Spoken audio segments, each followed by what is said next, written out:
Hi friends, here is the second part of the chapter, the third chapter in the house at Pooh Corner.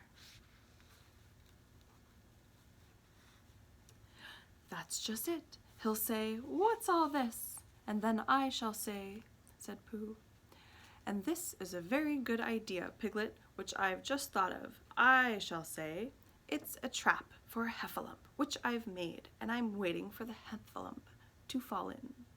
And I shall go on humming, and that will unsettle him." "Pooh!" cried Piglet, and now it was his turn to be the admiring one. "You've saved us." "Have I?" said Pooh, not feeling quite sure. But Piglet was quite sure, and his mind ran on. And he saw Pooh and the heffalump talking to each other, and he thought suddenly, and a little sadly, that it would have been rather nice if it had been Piglet and the heffalump talking so grandly to each other, and not Pooh, much as he loved Pooh, because he really had more brain than Pooh, and the conversation would go better if he and not Pooh were doing one side of it. And it would be comforting afterwards in the evenings to look back on the day when he answered a heffalump back as bravely as if the heffalump wasn't there. It seemed so easy now. He knew just what he would say. The heffalump, gloatingly, "Ho ho!" Piglet, carelessly, "Tra-la-la, tra-la-la." Heffalump, surprised and not quite so sure of himself, "Ho ho!" Piglet, more carelessly still, "Tiddlum-tum, tiddlum-tum." Heffalump, beginning to say, "Ho ho," and turning it awkwardly into a cough. "Hum, what's all this?" Piglet, surprised, "Hello, this is a trap I've made, and I'm waiting for a heffalump to fall into it." The heffalump, greatly disappointed, "Oh," and after a long silence, "Are you sure?"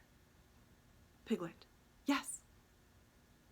Heffalump, "Oh," nervously, I thought it was a trap I'd made to catch piglets." Piglet, surprised, "Oh, no." The heffalump, "Oh," apologetically, I must have got it wrong then." Piglet, "I'm afraid so," he says politely. "I'm sorry," goes on humming. Heffalump, well, I suppose I'd better be getting back." Piglet, looking up carelessly, "Must you? Well, if you see Christopher Robin anywhere, you might tell him I want him." Heffalump, eager to please, "Certainly, certainly," and he hurries off. Pooh, who wasn't going to be there, but we find we can't do without him. "Oh, Piglet, how brave and clever you are." Piglet, modestly, "Not at all, Pooh." And then when Christopher Robin comes, Pooh can tell him all about it. While Piglet was dreaming this happy dream, and Pooh was wondering again whether it was 14 or 15, the search for Small was still going on all over the forest. Small's real name was Very Small Beetle, but he was called Small for short.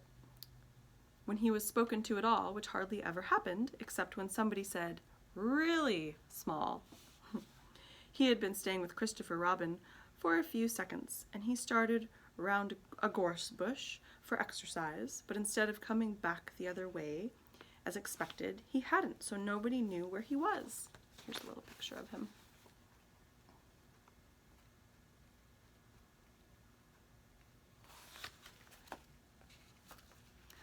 "I expect he's just gone home," said Christopher Robin to Rabbit. "Did he say goodbye and thank you for a nice time?" said Rabbit. "He'd only just said, 'How do you do?'" said Christopher Robin. "Ha!" said Rabbit. After thinking a little, he went on. "Has he written a letter saying how much he enjoyed himself, and how sorry he was he had to go so suddenly?" Christopher Robin didn't think he had. "Ha!" said Rabbit again, and looked very important. "This is serious. He is lost. We must begin the search at once." Christopher Robin, who was thinking of something else, said, "Where's Pooh?" But Rabbit had gone, so he went into his house and drew a picture of Pooh going a long walk at about 7 o'clock in the morning, and then he climbed to the top of his tree and climbed down again, and then he wondered what Pooh was doing and went across the forest to see.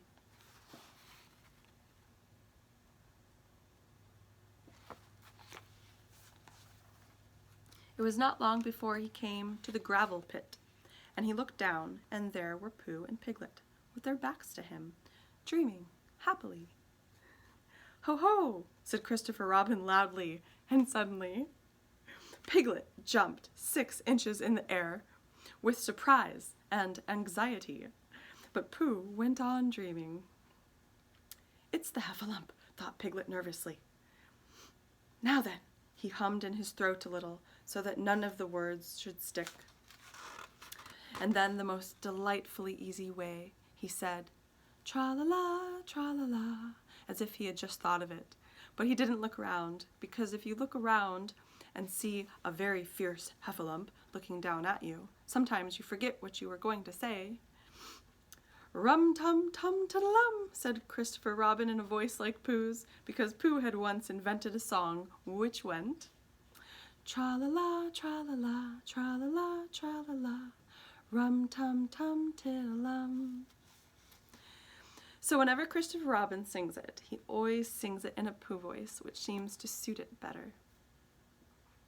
"He said the wrong thing," thought Piglet anxiously. "He ought to have said ho-ho again." "Perhaps I had better say it for him." And as fiercely as he could, Piglet said, "Ho-ho!"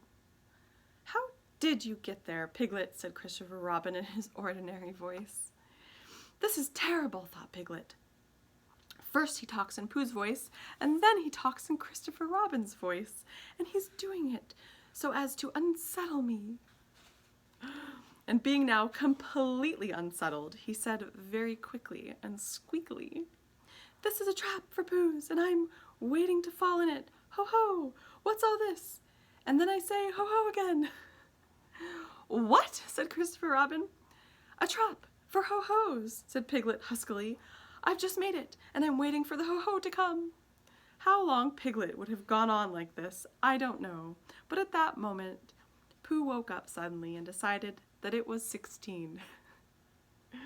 So he got up, and as he turned his head so as to soothe himself in that awkward place in the middle of the back where something was tickling him, he saw Christopher Robin. "Hello," he shouted joyfully. "Hello, Pooh." Piglet looked up and looked away again, and he felt so foolish and uncomfortable that he had almost decided to run away to sea and be a sailor, when suddenly he saw something.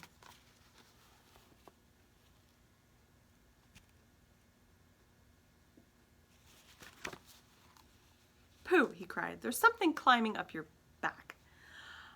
"I thought there was," said Pooh. "It's Small," cried Piglet. "Oh, that's who it is it?" said Pooh. "Christopher Robin, I've found Small," cried Piglet. "Well done, Piglet," said Christopher Robin. And at these encouraging words, Piglet felt quite happy again, and decided not to be a sailor after all. So when Christopher Robin had helped them out of the gravel pit, they all went off together, hand in hand. And 2 days later, Rabbit happened to meet Eeyore in the forest. "Hello, Eeyore," he said. "What are you looking for?" "Small, of course," said Eeyore. "Haven't you any brain?" "Oh, but didn't I tell you?" said Rabbit. "Small was found 2 days ago." There was a moment's silence. "Ha ha," said Eeyore bitterly. "Merriment and what not. Don't apologize. It's just what would happen." Thank you for listening to the story. We'll start chapter 4 in another video.